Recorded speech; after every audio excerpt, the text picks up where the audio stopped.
The deputy looked from me to the van, then back to Diane, who was already screeching something about federal violations, which was hilarious considering 5 minutes earlier she'd been trying to break into my van using a plastic bag and a ruler.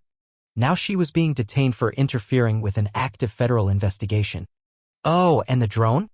Let's just say she's lucky I only used birdshot. You're probably wondering, wait, what? How did we even get here?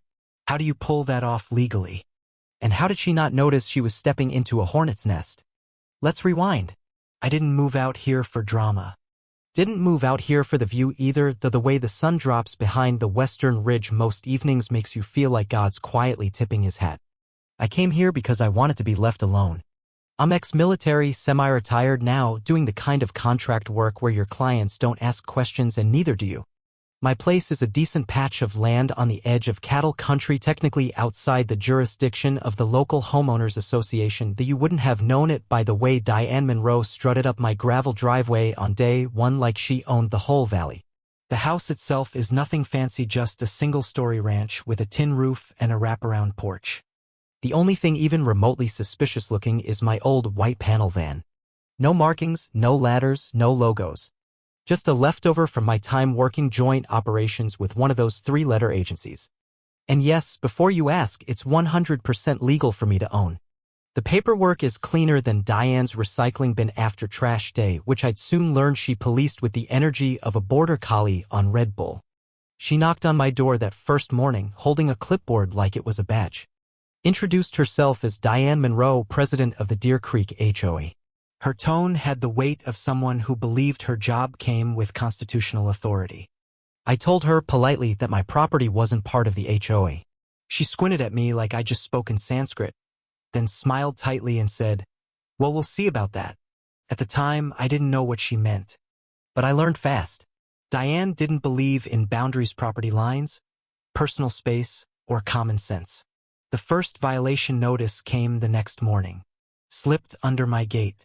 It was printed on HOA letterhead that looked like it had been whipped up in Microsoft Word by someone who'd never met a spell checker. In bold red letters it read, "No commercial vehicles allowed." I stared at it, then stared at my van. It's not a commercial vehicle. No decals, no ladders. Just a Ford E350 with a few leftover surveillance tools inside. Still operational, still legal? I used it for the occasional freelance gig when the feds needed an extra eye in quiet places. I didn't send a formal response. I wrote "not commercial." Federal on a sticky note, slapped a smiley face at the end for good measure, and stuck it to the driver's side window. That should have been the end of it. But this was Diane. She didn't take it as clarification, she took it as a challenge. A few days later, I was on my porch with my morning coffee when I heard the mechanical whine of a drone. I looked up and sure enough, there was a mid-grade quadcopter buzzing over my property like a plastic mosquito with a GoPro. It passed low over my barn and hovered too close to the van. I waved. It dipped lower. Then I saw Diane standing in her backyard, controller in hand, peering over the hedge with binoculars. I walked to the edge of my property line. "If that thing gets any closer, I'm putting it on a lead diet," she shouted back. "I'm ensuring neighborhood security and property standards." I reminded her, still politely, that I wasn't in her HO and even if I were, FAA rules trumped her clipboard. She scoffed like federal law was just a suggestion. The drone zipped back to her yard like a guilty dog. I hoped she got the message. She didn't. The next time I caught her, she was next to my van with a ruler and a plastic grocery bag, trying to jimmy the window like she was auditioning for a heist movie. I stepped out onto the porch, coffee in hand, didn't say a word. She didn't notice me until I cleared my throat. "Oh," she said, startled. "I thought I saw something moving inside." I was concerned. I raised an eyebrow. "So your solution was to break into it?" "I wasn't breaking, I was inspecting." "Ma'am, that's tampering with private property." "Well, maybe if you didn't have such suspicious vehicles." "Lady, that van's been vetted harder than your tax returns." She got flustered and pulled out her phone. "I'm calling the sheriff." "You're threatening me." I hadn't moved. I wasn't even armed unless you count sarcasm and black coffee. 10 minutes later, a sheriff's deputy rolled up the driveway.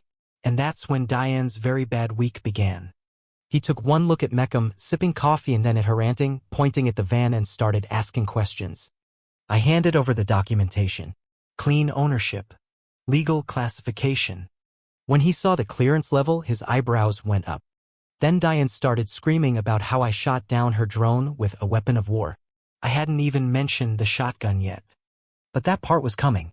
Less than 24 hours later, 2 more drones zipped over my property. This time, I wasn't just sipping coffee.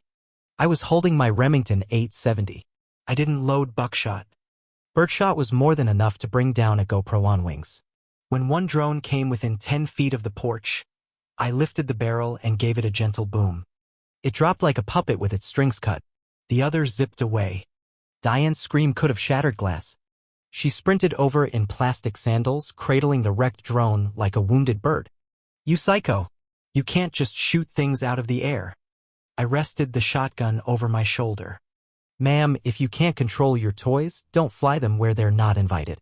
She shrieked about terrorism and lawsuits. And yes, she called the cops again. But this time she also called the FAA. 2 days later, I got a knock on the door from a guy in a windbreaker. FAA field agent.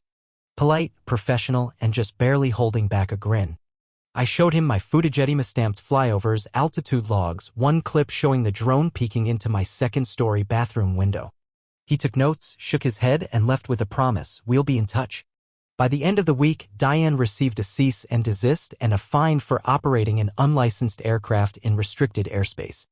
Turns out the communications substation nearby, combined with my van's classification, made her antics more than just annoying.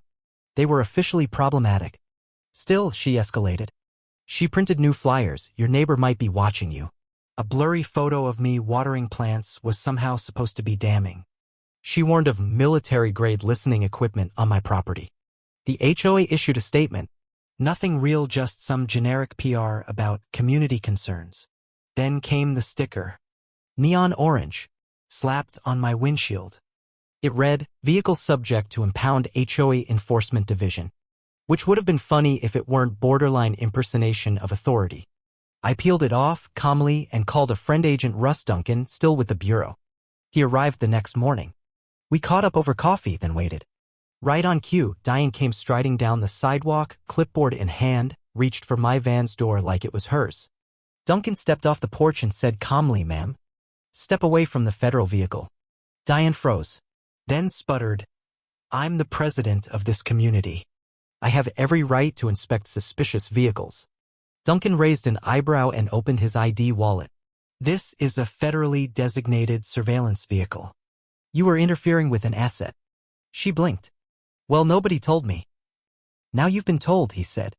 That shut her up. For a minute. But she kept spinning her fantasy talking about deep state intimidation and filing complaints. Duncan wasn't fazed. "This woman's got the tactical awareness of a pigeon," he muttered. "Yeah," I replied, "but the pigeon thinks it's an eagle." I handed him everything: drone footage, flyers, fake notices, her tampering attempts. Then came the kicker. He asked me to check footage from a few nights earlier. There she was, Diane, at the edge of my driveway, flashlight in one hand and a key in the other. She was trying keys. On a federal vehicle. Now it wasn't just trespassing. This was attempted unauthorized access. That triggered a new level of investigation. By the following week, agents arrived at her house with a folder thick enough to stun a bear. She came marching across the street, ready to citizens arrest someone, only to be stopped mid-rant by a single raised hand. She turned pale, dropped her clipboard, walked back across the street like a ghost. She never patrolled the neighborhood again. Turns out she wasn't just annoying, she was dangerous. And now, under federal scrutiny, the HOA collapsed under the weight of her madness. Board members resigned. Neighbors sued. Legal notices stacked up like firewood. And Diane? She packed up in silence. No flyers. No speeches. Just cardboard boxes and a moving van. I watched her drive off from the porch, coffee in hand. I gave her a polite wave. She didn't wave back. Peace returned. Flyers stopped.